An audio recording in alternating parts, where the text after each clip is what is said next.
по 80. Вадимка, вони працюють двох, вилазять. Для апарата? Да, для апарата.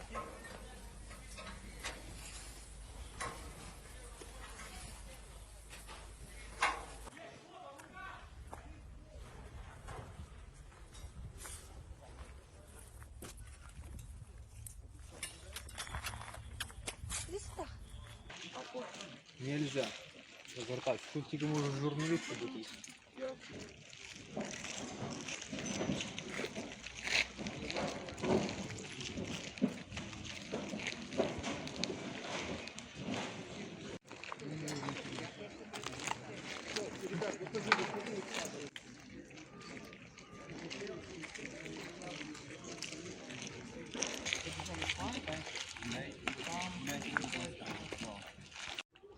Two missiles were in the warehouse.